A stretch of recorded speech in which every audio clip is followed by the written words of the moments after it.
लोकसभा चुनाव से पहले कांग्रेस पार्टी को एक के बाद एक बड़ा झटका लग रहा है और अब कर्नाटक से मुश्किलें कांग्रेस पार्टी के लिए बढ़ गई हैं। नमस्कार, स्वागत है आपका द न्यूज पर। मैं हूं आपके साथ शिप्रा सैनी। कर्नाटक में कांग्रेस पार्टी को बड़ा झटका लगा है। कर्नाटक के पूर्व मुख्यमंत्री जगदीश शेट्टार बीजेपी में शामिल हो गए हैं। ये बड़ी खबर सामने आ रही है। जगदीश शेट्टार करीब 7 महीने के बाद घर वापसी कर रहे हैं। जी हां, इससे पहले वो कांग्रेस पार्टी में शामिल हुए थे, बीजेपी से नाता तोड़कर, और एक बार फिर से उन्होंने बीजेपी का रुख कर लिया है। तो कर्नाटक कांग्रेस पार्टी के लिए ये बड़ा झटका है। जिस तरीके से जगदीश शेट्टार, जो कि कर्नाटक कांग्रेस पार्टी में थे, लेकिन अब उन्होंने बीजेपी को ज्वाइन कर लिया है और वो पिछले साल अप्रैल में बीजेपी को छोड़कर कांग्रेस में शामिल हुए थे। तो बड़ा झटका कांग्रेस पार्टी के लिए है। लोकसभा चुनाव बेहद करीब है। एक तरफ इंडिया अलायंस टूट की कगार पर पहुंच रहा है, तो वहीं दूसरी तरफ अब कांग्रेस पार्टी के लिए राज्यों में भी सिलसिलेवार ढंग से एक के बाद एक विकेट गिरते जा रहे हैं, कह सकते हैं। जिस तरीके से नेता जो हैं वो अब कांग्रेस पार्टी छोड़ रहे हैं और बीजेपी का रुख कर रहे हैं। तो दिल्ली में बीजेपी मुख्यालय में पूर्व मुख्यमंत्री कर्नाटक के और बीजेपी के वरिष्ठ नेता बीएस येदियुरप्पा और साथ ही प्रदेश बीजेपी अध्यक्ष बीवाई विजयेंद्र की मौजूदगी में कर्नाटक के पूर्व मुख्यमंत्री जगदीश शेट्टार ने बीजेपी की सदस्यता ग्रहण की है। बीजेपी में वो शामिल हो गए हैं और बीजेपी के राष्ट्रीय अध्यक्ष जेपी नड्डा की मौजूदगी में उन्होंने बीजेपी का दामन थामा है। तो जाहिर तौर पर कर्नाटक में कांग्रेस पार्टी की सरकार है, लेकिन लोकसभा चुनाव में किस तरीके से जीत हासिल की जाए कर्नाटक में, इसके लिए रणनीति बननी शुरू हो गई है। और कहीं ना कहीं ये जो पहली तस्वीर है, यानी जगदीश शेट्टार का बीजेपी में शामिल होना, ये कहीं ना कहीं कर्नाटक में बीजेपी की रणनीति का एक अहम हिस्सा माना जा रहा है। जिस तरीके से पूर्व मुख्यमंत्री जगदीश शेट्टार कांग्रेस पार्टी को छोड़कर बीजेपी में शामिल हो गए हैं, तो बीजेपी में दोबारा शामिल हुए हैं पूर्व मुख्यमंत्री जगदीश शेट्टार। और इस मौके पर उन्होंने ये साफ तौर पर कहा कि पार्टी ने मुझे पहले भी कई जिम्मेदारियां दी थी। कुछ मुद्दों के चलते मैं कांग्रेस पार्टी में गया था। पिछले 8 से 9 महीने में बहुत सारी जिम्मेदारियां हुई। चर्चा के दौरान बीजेपी कार्यकर्ताओं ने भी मुझसे बीजेपी में वापस आने के लिए कहा। येदियुरप्पा और विजयेंद्र जी भी चाहते थे कि मैं बीजेपी में वापस आऊं। मैं इस विश्वास के साथ पार्टी में फिर से शामिल हो रहा हूं कि नरेंद्र मोदी एक बार फिर से पीएम बनेंगे। ये बड़ी बात जो है जगदीश शेट्टार की ओर से कही गई है। क्या कुछ उन्होंने बीजेपी में शामिल होने के बाद कहा है और किस तरीके से प्रधानमंत्री नरेंद्र मोदी की तारीफ की है, सुनिए। Last 10 years, where the Honorable Narendra Modi ji, as a Prime Minister, did lot of things for the strength of the India, and in a world international level, India has become a very powerful country under the leadership of Narendra Modi ji. So, with the belief of the Narendra Modi ji leadership, I am to strengthen, and here Narendra Modi ji has to again become the Prime Minister of this India, to strengthen the India. For that purpose, with that belief, I am rejoining the Bharatiya Janata Party. तो जगदीश शेट्टार के तौर पर कर्नाटक कांग्रेस को ये बहुत बड़ा झटका लगा है, क्योंकि लगातार मुश्किलें कांग्रेस पार्टी के लिए बढ़ रही हैं।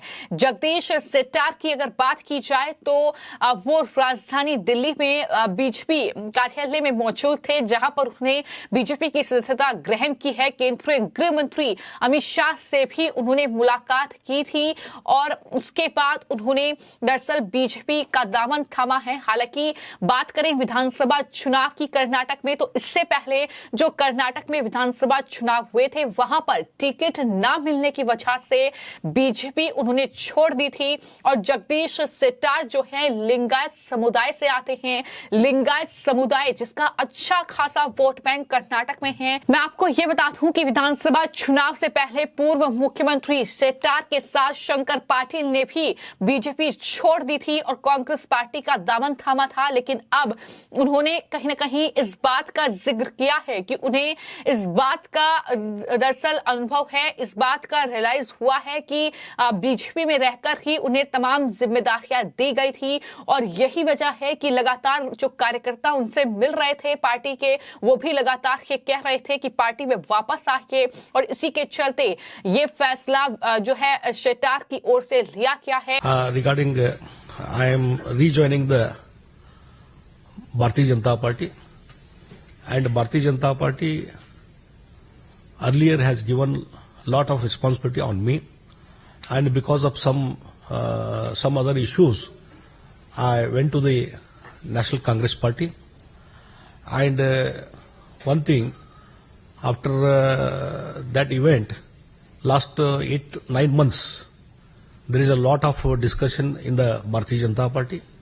Even Karnataka BJP leaders and workers from the ground level, everybody, in so many occasions, when they were meeting me in Karnataka, everybody asking, you come back to the BJP, you come back to the BJP.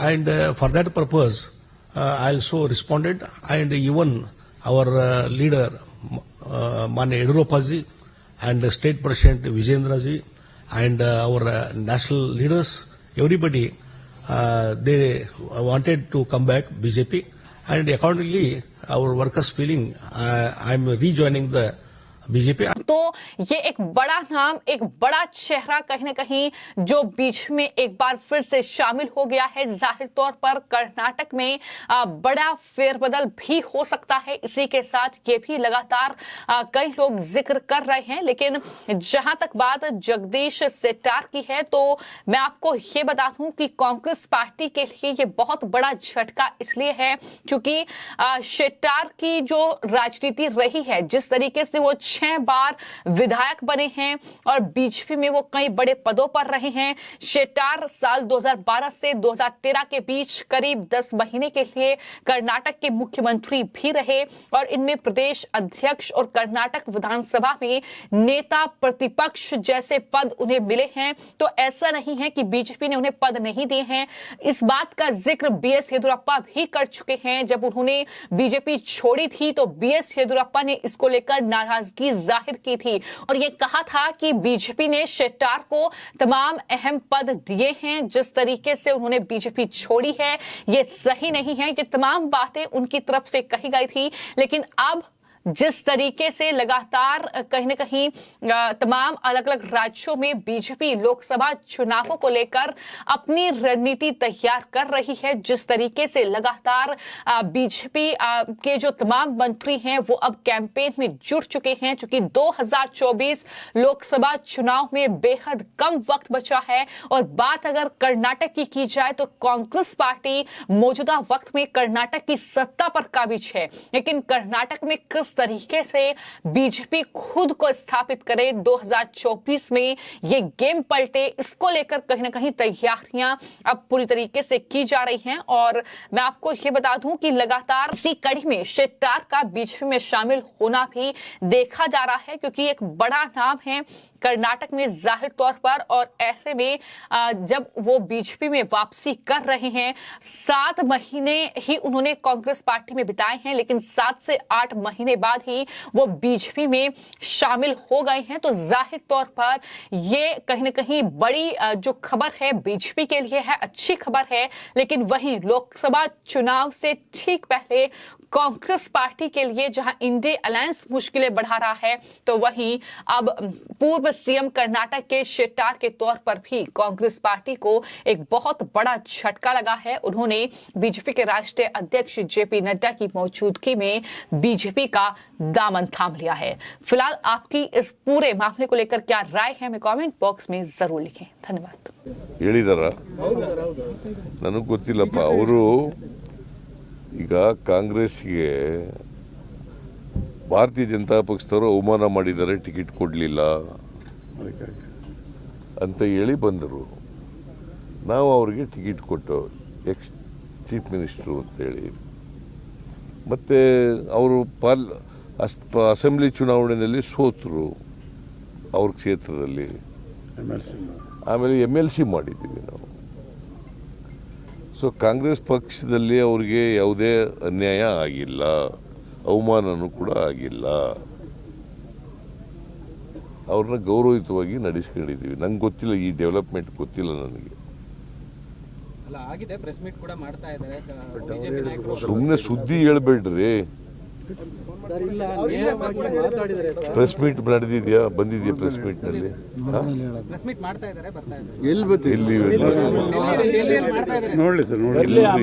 ನಂಗೆ ಗೊತ್ತಿಲ್ಲಪ್ಪ.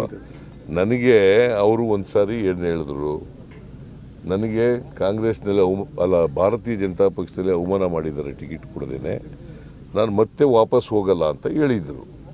ಅಷ್ಟು ಗೊತ್ತು ನನಗೆ. ಅದಾದಮೇಲೆ ನನಗೆ ಸಿಕ್ಕಿಲ್ಲ ಅವರು.